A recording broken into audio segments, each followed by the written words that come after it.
გადაცემას წარმოგიდგენთ წყალი მთის.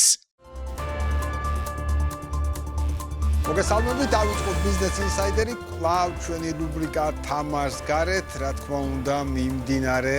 საფეხბურთო პროცესებზე მინდვრის მიღმა არსებული ვითარებიდან გამომდინარე ვიმსჯელებთ. კიდევ ერთხელ ძალიან ახლოვდება მსოფლიო ჩემპიონატი და ცხადია, როგორც უკვე წინა რუბრიკებში წაგვიშნავდით, ჩვენ ამ ნაწილს კიდევ უფრო მეტად გავაშვებთ, თავად ფოკუსში გვაქვს, რა თქმა უნდა,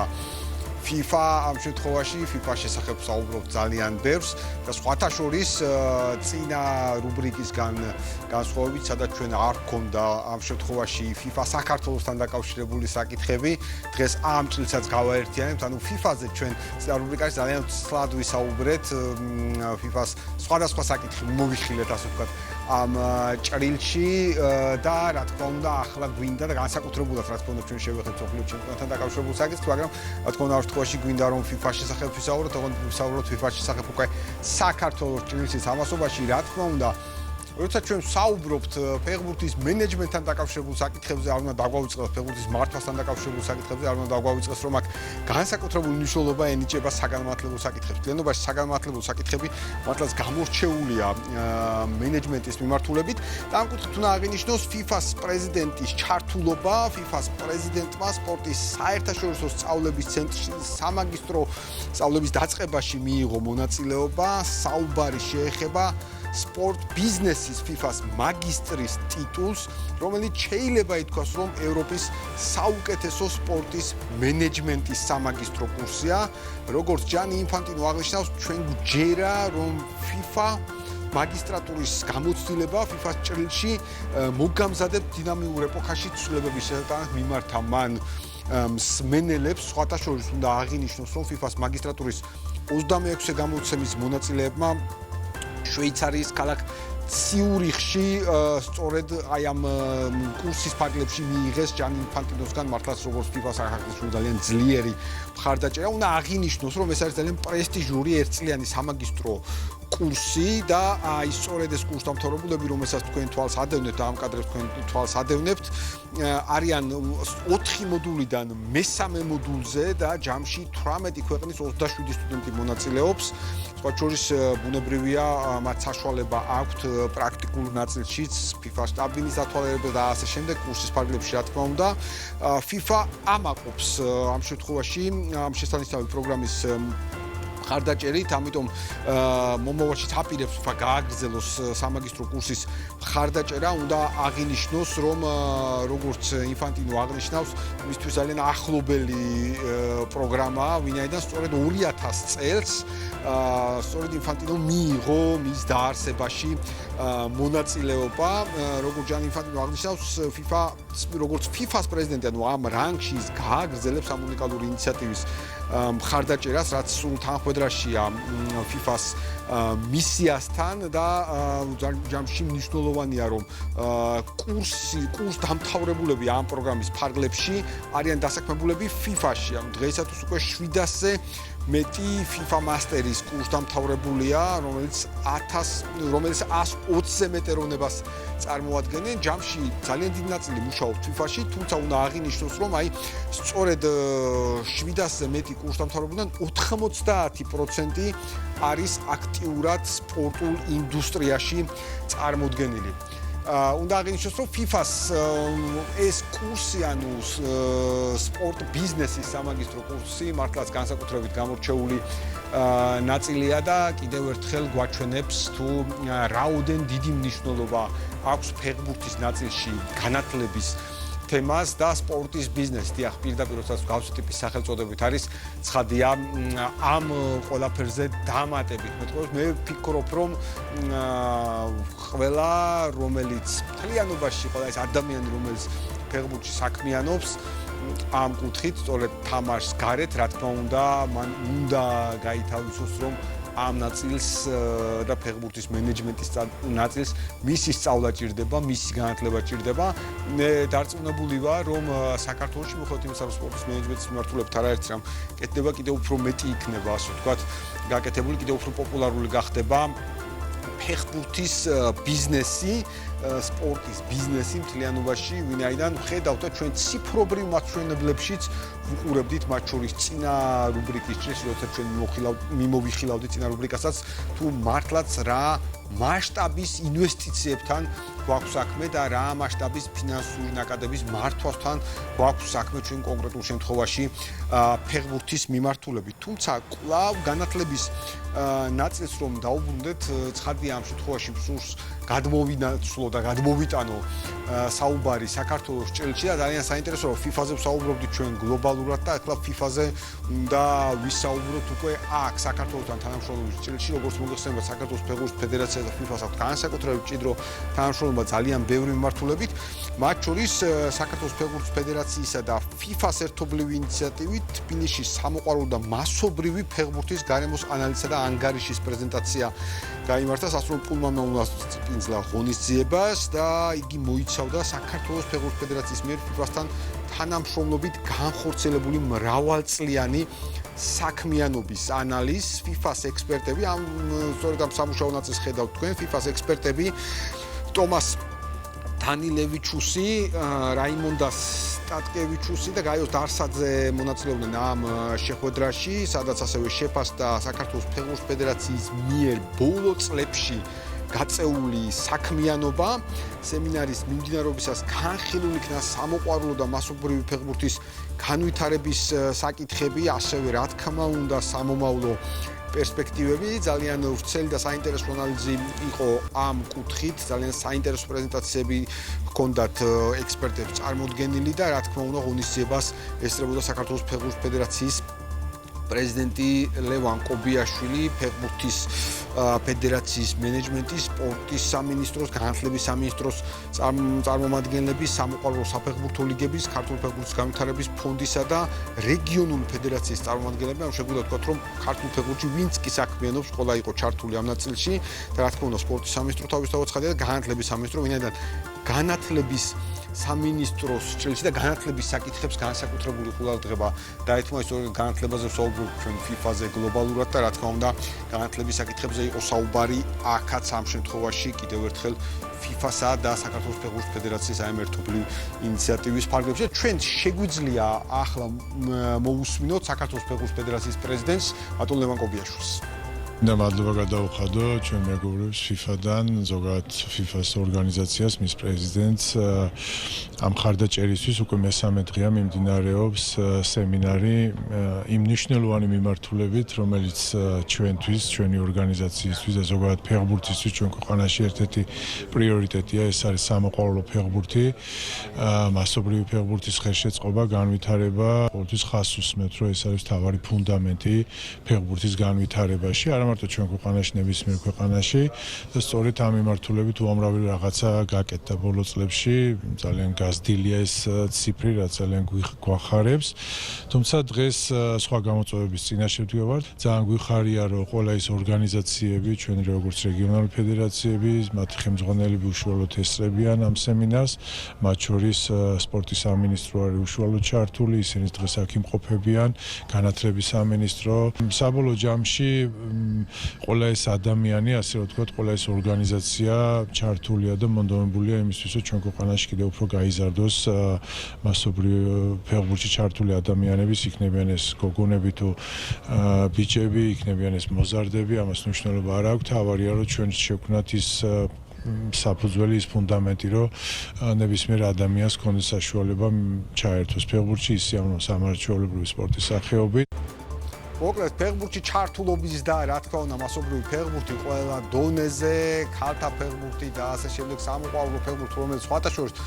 დინამიურად ვითარდება წლიდან წლამდე, მართლაც აი ძალიან ისეთი პროცესია, რამდენად იზრდება გუნდების რაოდენობა, ანუ სამოყვარულო ფეხბურთის ნაწილში, რაც ავტომატურად ნიშნავს იმას, რომ ძალიან ბევრი ადამიანი არის დაკავებული სპორტით, ამ შემთხვევაში ფეხბურთით და მასობრივი ფეხბურთის განვითარება მართლაც ფეხბურთის ფედერაციის ერთ-ერთი უნიშნულოვანი პრიორიტეტი იყო, შეიძლება ასე ითქვას, მას შემდგომ, რაც ლევან კობიაშვილი ხელმძღვანელობს ფეხბურთის ფედერაციას და ეს დინამიკა თვალშისაცემია და რა თქმა უნდა ამ დინამიკას ჩვენ ვხედავთ და ახლა კიდევ უფრო მეტად მათ შორის FIFA-ს გამოცდილების გაზიარება მათ შორის ის ნაწილი, რომ რელევანტულ ქვეყნებთან შედარება გქონდეს, ბუნებრივია, განსაკუთრებით მნიშვნელოვანია და ჩვენ შეგვიძლია უკვე FIFA-ს წარმომადგენლის შეფასებას მოვისმინოთ ამასთან დაკავშირებით. First of all, big thanks to the Georgian Football Federation that are hosting us today, and we already second day that are spending on the presentation of the global football environment and also amateur football environment in Georgia. And definitely we are very impressed by the numbers that you already achieved. If we're looking at the back in 2015 and today, you are already, in terms of the participants of the registered players, you're already 4 times more than you started. So it's a big achievement, and we also do believe that you will achieve even bigger numbers. We are proud of Georgian FA that how they're running the football in the country. We see the results not only for the national teams, but we see activities that's done by Georgian Football Federation in terms of the grassroots events, in terms of the festivals. We saw how many festivals you're doing also for the girls. We understand that this is also very important for Georgian FA, and that is also very important for us. So definitely in terms of the activities, in terms of the programs, how many programs on the grassroots level Georgian FA are running, and we are really proud of that, how they're doing and how they're achieving the goals. რასაც თქვენ აკეთებთ არ ვიცით FIFA-ს წარმომადგენელი და მართლაც ის ხაზს უსვავს საქართველოს ფეხბურთის ფედერაციის მხრიდან განხორციელებულ არაერთ მნიშვნელოვან პროექტს და მართლაც გამორჩეულად ყურადსაღებია ფეხბურთით დაინტერესებული ადამიანების რაოდენობა. მასობრივ ფეხბურთზე საუბრობ და არ უნდა გავუწყდეს ქალთა ფეხბურთი, რომელსაც ჩვენ საერთოდ ცალკე გადაცემას მივუძღვით, მხოლოდ ქალთა ფეხბურთზე ვისაუბრეთ გლობალურად და საქართველოს და ქალთა ფეხბურთის ნაწილში ჩვენ თუ შევხედავთ, მართლაც აქ დინამიკა თვალშისაცემია. ამ შემთხვევაში ბევრი იცნობს მხოლოდ ნაკრებს, თუმცა ჩვენ ვიცით ეროვნული ლიგა ერთი მეორე წელს უკვე ქალთა გუნდები საკმაოდ აქტიურად არიან წარმოდგენილი, ბუნებრივია ეს განსაკუთრებით მნიშვნელოვანია. კიდევ ერთ ღონისძიებაზე მინდა ვისაუბრო. ამ შემთხვევაში უკვე UEFA-ს ნაწილში, საქართველოს ფეხბურთის ფედერაციას და UEFA-ს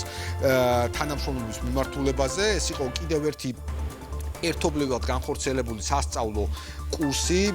სერტიფიკატი ფეხბურთის მენეჯმენტში, რომელიც წარმატებით დაასრულეს მისმა კურსდამთავრებულებმა. ამ შემთხვევაში პარაგრაფი მასპინძლობდა სწორედ ამ ღონისძიებას. კურსის დასრულების შემდგომ გაიმართა საზეიმო დახურვის ცერემონიალი, ბუნებრივია სერტიფიკატების გადაცემის ნაწილი, რომელზეც მონაწილეობა მიიღო საქართველოს ფეხბურთის ფედერაციის გენერალურმა მდივანმა დავით მუჯირმა, UEFA-ს აკადემიის ხელმძღვანელმა თომას ჯუნიორ და შვეიცარიის საჯარო ადმინისტრების უმაღლესი სკოლის პროფესორმა მაიკლ ტერიენიმ. აღნიშნული პროგრამა UEFA-ს და საქართველოს ფეხბურთის ფედერაციის თანამშრომლობის ფარგლებში ხორციელდება და მიზნად ისახავს ფეხბურთის მომუშავე პასუხისმგებელი პირებისათვის თანამედროვე მენეჯმენტის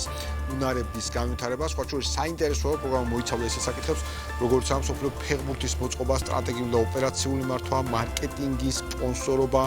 კომუნიკაციები და მედიასთან ურთიერთობა, ასევე ღონისძიებებისა და მოხალისეების მართვა. მართლაც აი ძალიან მნიშვნელოვანი ნაწილებია, ჩვენ საუბრობთ ხოლმე სპონსორობაზე, მარკეტინგზე. კურსში მონაწილეობდნენ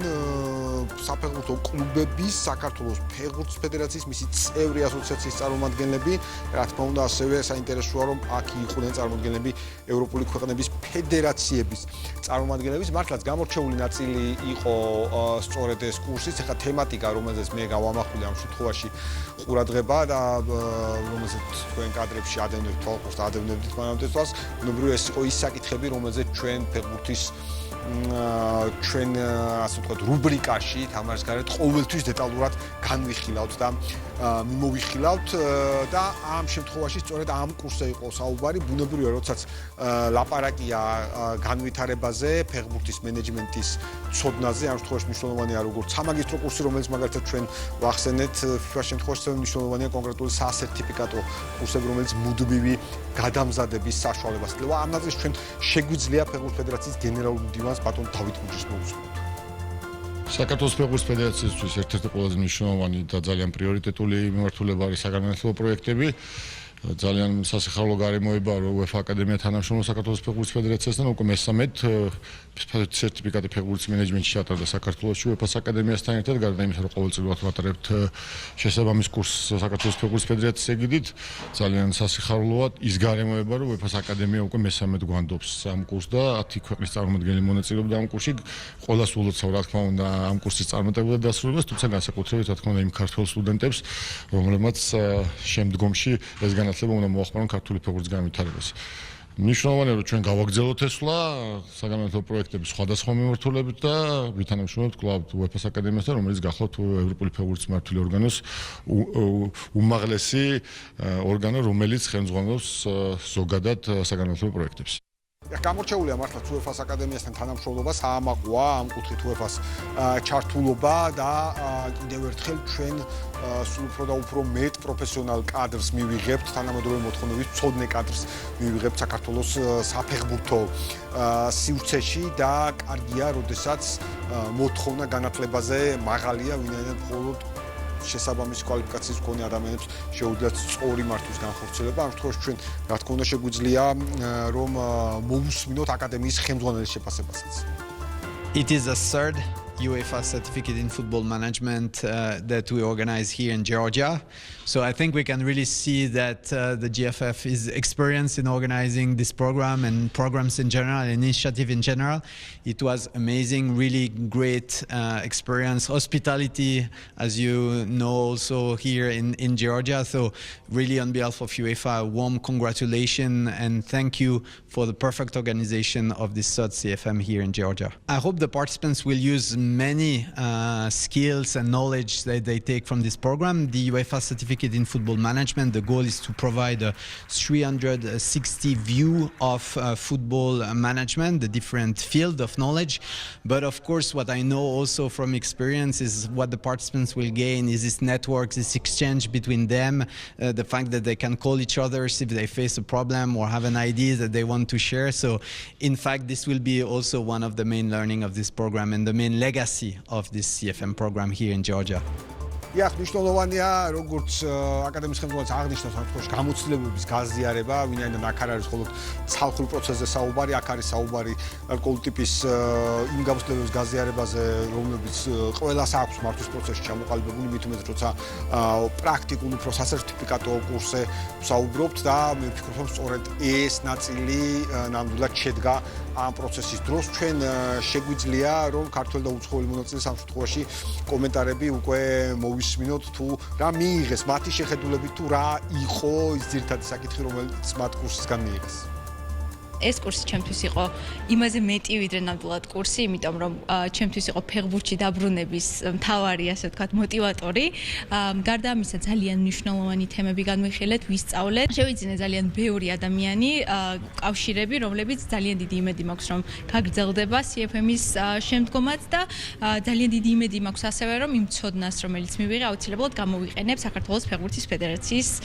სხვადასხვა საქმიანობაში. The course was good for me to make next steps and thinking about how it works or how it works in different countries and different federations. And I take a lot of stuff with me to bring it in my federation. Amazing journey. We did it together the last 9 months. I felt very welcome in Georgia. The food is amazing. The people are very friendly. And this course I here with the Georgian people and also from the outside from Georgia was amazing journey. დიახ, მართლაც კარგია, შტამბეჭდავე ესეთ საზეიმო ნაწილში სერტიფიკატების გადაცემას და აღნიშნაც ამ ჭრილში და კიდევ ერთხელ ჩვენ ძალიან ვაღმაყობ მე პირადად რომ მიწევს მიმოხილვა არა მხოლოდ ცალკე აღებული FIFA-ს გლობალური საკითხების, მათ შორის განათლების თუ UEFA-ს გლობალური საკითხების და მათ შორის განათლების საკითხების, არამედ ამ შემთხვევაში მიწევს მიმოხილვა იმ ჭრილში თუ საქართველოს როგორ არის ჩართული და საქართველოს გამორჩეულად კარგად არის ჩართული ამ მიმართულებით, რანაცესაც ჩვენ ხედავთ, ვინაიდან საქართველოს შემთხვევაში ჩვენ ძალიან კარგი გაგებით ვიზომებით, არა მხოლოდ და რა თქმა უნდა, უმნიშვნელოვანესია საქართველოს საფეხბურთო ეროვნული ნაკრების წარმატებით, არამედ მთელი პროცესით, რომელიც ამ წარმატების უკან დგას და დიახ, საქართველოს საფეხბურთო ნაკრების წარმატების უკან სწორედაც რომ დგას გრძელვადიანი პროცესი, გრძელვადიანი სამუშაო პროცესი, რომელიც რა თქმა უნდა განათლების კომპონენტებს მოითხოვს, განათლების კომპონენტებს მოითხოვს როგორც მოედანზე, ისე თამარს გარეთ და მე მგონი ამ ჩვენს რუბრიკაში თამარს გარეთ სწორედ იმ ნაწილს ვამტკიცებ, რომ დიახ, მხოლოდ მოედანზე არ ხდება ყველაფერი, რამდენი რამ ხდება მოედნის მიღმა, რომლის სახებაც ჩვენ ასე ვცლად, ასე ფართოდ არ ვიცოდით. რამხელა პროცესია საგანმანათლებლო მართვის მოედნის მიღმა გაშლილი, რომელიც მე ქმნის ვითარებას იმ 90 წუთში, რომელიც ჩვენ ძალიან გვიყვარს, მაგრამ კიდევ ერთხელ დიდი პროცესია ამ ყველაფრის უკან. და წინა შემთხვევაში, როდესაც ჩვენ წინა რუბრიკაში საუბრობდით და დიდი დოზით ვისაუბრეთ სოფლიო ჩემპიონატთან დაკავშირებულ საკითხზე, ასე ვთქვათ, არ განგვიხილავს ჩვენი რუბრიკის ასევე მნიშვნელოვანი და ტრადიციული ნაწილი ერთი კლუბის კონკრეტული ფინანსური ისტორია ვინაიდან მაინც წარსულ ნაწილს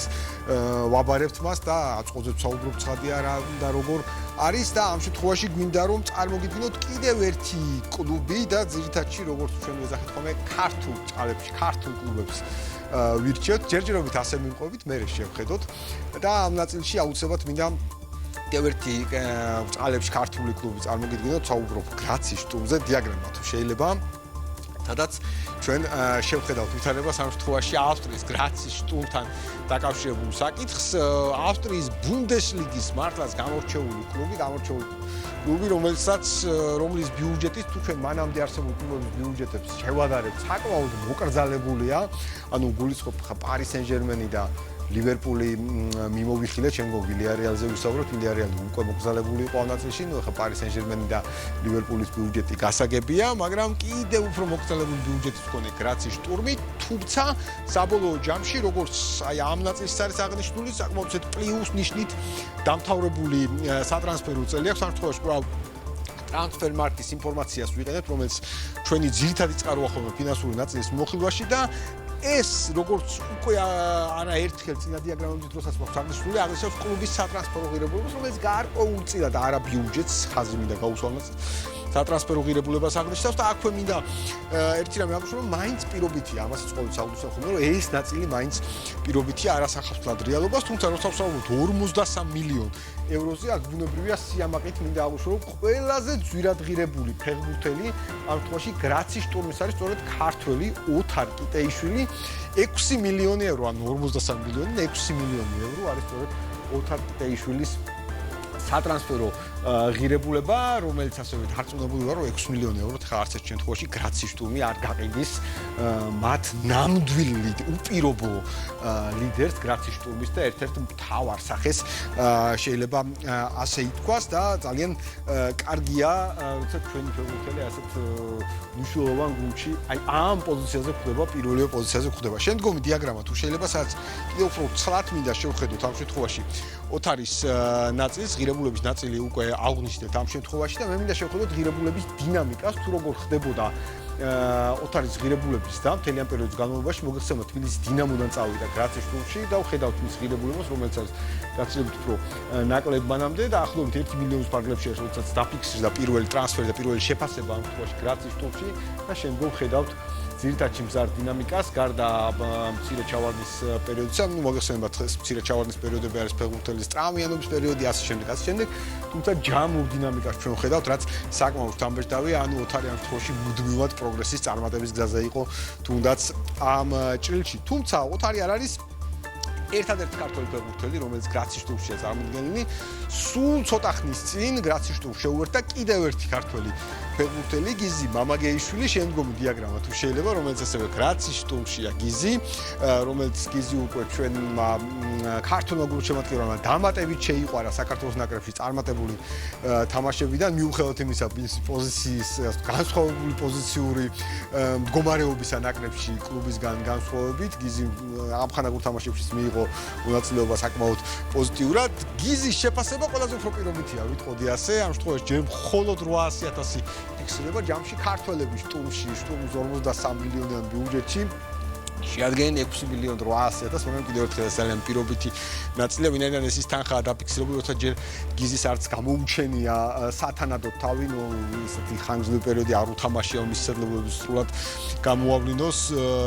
შტუმში და მე დარწმუნებული ვარ გიზის შედეგები იქნება კიდევ უფრო მეტი, თუმცა აუცილებლად უნდა დავაკვირდეთ გიზის დინამიკას ამ შემთხვევაში, რომელიც ჩვენ გვაქვს და მართლაც საკმაოდ სამბეჭდავია გიზის დინამიკაც, მისი სატრანსფერო ფასის ზარდი ღირებულება და თუ შევხედავთ იწყება 200,000-ის ფარგლებში და შემდგომ ვხედავთ ჩვენ გაოთხმაგებას, რა თქმა უნდა დარწმუნებულები ვართ რომ ეს დინამიკა კიდევ უფრო მეტად შეიცვლება და რეალურად ჩვენ მივიღებთ ასე ვთქვათ გიზის იმ უმნიშვნელოვანეს სატრანსფერო ღირებულებას, რომელიც ბევრ წამყვან ქართველ ფეხბურთელს ჰქონია და მინდა უფრო მეტი დეტალი გითხრათ შტურმთან დაკავშირებით, შტურმის ფინანსურ მდგომარეობასთან დაკავშირებით, რა თქმა უნდა ეს კვლავ ოთარ ყტეიშვილის ნაწილს უკავშირდება და ჩვენს ახლა ვიდეო კოლაჟში სამ ნაწილსაც ვნახავთ, რა თქმა უნდა პირველ რიგში ფინანსურ მდგომარეობაზე როცა ვთაუბრობ შტურმის მისი გამორჩეული ფეხბურთელი ოთარ ყტეიშვილი უნდა ვახსენოთ ამ ნაწილში, კვლავ ყველაზე ძვირადღირებული ფეხბურთელი, რომელსაც სხვათა შორის იყო არაერთი საუბარი ჰქონდა სხვა ტიპის სატრანსფერო შემოთავაზებები, თუმცა მიუხედავად ამისა, ოთარმა არჩია შტურმში დარჩენა, არჩია შტურმთან ერთად ყოფნა, მართლაც ის განსაკუთრებულად დაფასებული ფეხბურთელია და მოგეხსენებათ, როცა ჩვენ ამა თუ იმ კლუბის ფინანსურ მდგომარეობაზე ვსაუბრობთ, აქ არ უნდა დაგვავიწყდეს, რომ წამყვანი ფეხბურთელების კლუბში ყოფნა ხშირ შემთხვევაში განაპირობებს მათ ფინანსურ მომგებიანობას ბევრი კუთხით, ჩვენ შეგვიძლია სხვა ნაწილიც მივიხილოთ უფრო დეტალურად, როგორც მთლიანად ანალიტიკურ ანგარიშებში აღნიშნული, გრაცი შტურმა აჩვენა საკმაოდ ძლიერი ზრდა ფინანსურში და 2024-2025 წლებში, საუბარი ამ შემთხვევაში 95 მილიონ ევრომდე გაზრდილ შემოსავალზე, კლუბმა მნიშვნელოვანი სარგებელი მიიღო ძირითადში 2024-2025 წლის ჩემპიონთა ლიგის შეჯიბრებიდან 28 მილიონი ევრო, რომელიც დამატებით გამოიმუშავა ამ შემთხვევაში შტურმა ამ ნაწილიდან, არის რამოდენიმე ძირითადი ფინანსური მაჩვენებლები კლუბის ჭრილში, ოპერაციული შემოსავლები მათ შორის, 5 სეზონის საშუალო მაჩვენებელი არის პლუს 58 მილიონი ევრო და როგორც უკვე გითხარით 2024-2025 წლებში აქ საუბარია უფრო მეტზე 95 მილიონ ევრომდე ზრდაზე. უნდა აღინიშნოს, რომ კლუბის ეს მარჩვენებლები ასევე წარმატებულად ემთხვევა ავსტრიის ჩემპიონატში ზედიზედ გამარჯვებებს, საუბარია 2024-2025 წელზე და რა თქმა უნდა ევროპულ შეჯიბრებებში რეგულარულ მონაწილეობაზე ჩვენ არაერთხელ მოგვიხილავს პროცესი, როდესაც აღნიშნავთ თუ რა მნიშვნელობა ჰქონდა ევროპულ შეჯიბრებებში კლუბების მონაწილეობას, ვნახეთ თუ რა თანხებს ხარჯავს ამ შემთხვევაში UEFA ევროპულ საკლუბო ჩემპიონატებზე და ისიც ვახსენეთ თუ რამხელა განსხვავება ჩემპიონთა ლიგასა და სხვა მიმართულებაზე, ევროპა ლიგის მიმართულებაზე მაგალითად და სწორედ თუ ჩვენ შევხედავთ გრაცის შტურმის ნაწილსაც, აქაც აღნიშნულია, რომ ძირითადი ნაწილი მიუხედავად გრაცის შტურმის მონაწილეობისა ევროპულ შეჯიბრებების რეგულარულ ტურნირებზე, მიუხედავად ამისა, მთავარი შემოსავალი მაინც გრაცის შტურმმა მიიღო ჩემპიონთა ლიგაზე მონაწილეობიდან დაახლოებით 28 მილიონით მეტი გამოიმუშავა ამ შემთხვევაში. და აღინიშნოს, რომ კლუბი ჯამში ახლა როგორც ითვლება, გაცილებით უფრო მაღალ დონეზეა გადასული შესაბამისი ბონუსების წყალობით, ითვლება უფრო შედარებით მაღალ შემოსავლიან კლუბად, თუნდაც ევროპის მასშტაბში ამ შემთხვევაში და სხვათა შორის ამ კუთხით საკმაოდ საინტერესო სასპონსორო პაკეტი აქვს გრაცის შტურმს. თუ შეიძლება კიდევ ერთი დიაგრამა რომ ვნახოთ და ბოლო დიაგრამა დღეს ჩვენი გადაცემის გრაცის შტურმის სასპონსორო ნაწილი, რომელიც საკმაოდ დამბეჭდავად გამოიყურება, თუ შევხედავთ ერთ-ერთი ყველაზე უფრო დიდი სასპონსორო რაოდენობა ორგანიზაციების წარმოდგენილი ამ შემთხვევაში, რომელიც ჩვენ გვაქვს და აქვე აუცილებლად მინდა აღვნიშნო რა არის ძირითადი საიდუმლო, ასე რომ ვთქვათ, სპონსორობის ამ ნაწილში. გრაცის შტურმის მოქნილი სასპონსორო პაკეტი საშუალებას ადლევს შედარებით შედარებით მცირე, ანუ საქართველოს მასშტაბით ძალიან დიდი, მაგრამ ამ შემთხვევაში ავსტრიის მასშტაბით შედარებით მცირე ზომის კომპანიებსაც კი ჩაერთონ სატრანსფერო პაკეტში და მიიღონ მათ მეტი შემოსავალი ამ ნაწილიდან. მართლაც ეს მნიშვნელოვანია გამორჩეული ნაწილია და ჩვენ ვილიარეალის შემთხვევაში აღვნიშნავდით ძალიან ინოვაციურ მიდგომას და ვილიარეალის შემთხვევაში ეს მიდგომა იყო ბიზნეს კლუბის არსებობა, საკუთარი ბიზნეს კლუბის არსებობა, სადაც ისინი იწვევდნენ მათი რეგიონის მცირე და საშუალო საწარმოებს და სხვა შორის მსგავსი იდეა ოდნავ განსხვავებულ ფორმატში, მაგრამ მაინც აქვს გრაციის შტუმს, ის სხვაგვარ პაკეტებს თავაზობს, მაგრამ მაინც თავაზობს ბიზნესმენებს საკუთარ ბიზნეს კლუბში გაწევრიანებას და ამ კუთხით სხვადასხვა ღონისძიებებში ჩართულობას. უნდა აღინიშნოს მართლაც ევროპული გუნდების ძალიან აქტიური მიდგომა მარკეტინგულ ჭრილში დაუმეგობრდნენ ისინი ბიზნესს და ყველა კუთხით მიიღონ შემოსავალი. აქ არ არის საუბარი მხოლოდ გენერალურ სპონსორობაზე, ეს არის ყველა ტიპის ჩართულობაზე და ის, რასაც ჩვენ ვისურვებდით ასევე ქართული კლუბებისთვის, მესმის რომ ნაკრების ზონაზე სპონსორობა შედარებით ადვილია, ვინაიდან ყველა მიდის ნაკრების მმართველობით, მაგრამ რა თქმა უნდა, ადგილობრივ კლუბებში მეტი, როცა ჩვენ ვსაუბრობთ მეტ ფინანსურ ინვესტიციაზე, ამ შემთხვევაში არ უნდა დაგვაუწყდეს, რომ ყველა კუთხით უნდა ვეძიოთ ეს ფინანსები, ყველა მასშტაბის ბიზნესმენ ველაპარაკებთ და არა მხოლოდ ერთ მსხვილ ინვესტორს, რომელსაც ხშირად ველოდებით ხოლმე ამ მიმართულებით. დარწმუნებული ვარ, რომ მათ შორის ჩვენი მაგალითები, ჩვენი მიმოხილვები, ის საგანმანათლებლო კურსები, რომელსაც საქართველოს ფეხბურთის ფედერაცია მათ შორის კლუბებისთვის ახორციელებს უშუალოდ საფეხბურთო ცოდნის, საფეხბურთო მენეჯმენტის, სპორტის მართვის უნარების გაზრდის მიმართულებით დაეხმარებათ ქართულ კლუბებს შემდგომ წარმატებულ ნაწილში. დღეს კი ჩვენი რუბრიკა თამაშს გარეთ ამით დასრულებულია, ამ მოხილვით დასრულებულია. კიდევ ერთხელ ვამაყობ, რომ საშუალება მაქვს საქართველოს ფეხბურთის ფედერაციის აქტიური საქმიანობიდან გამომდინარე ვისაუბრო არა მხოლოდ FIFA-ს და UEFA-ს გლობალურ განხორციელებულ პროექტებზე, არამედ საქართველოს ფეხბურთის ფედერაციასთან ერთად განხორციელებულ პროექტებზე. მე ტრადიციულად გემშვიდობებით ჩვენს შემდეგ რუბრიკამდე, სადაც ასევე ჩვენი ტრადიციული ისტორიებით გავაგრძელებთ საუბარს, ვისაუბრებთ ჩემპიონთა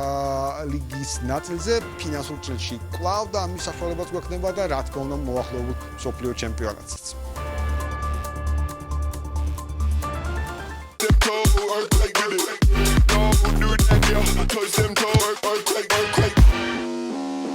გადაცემას წარმოგიდგენთ წყალი მთის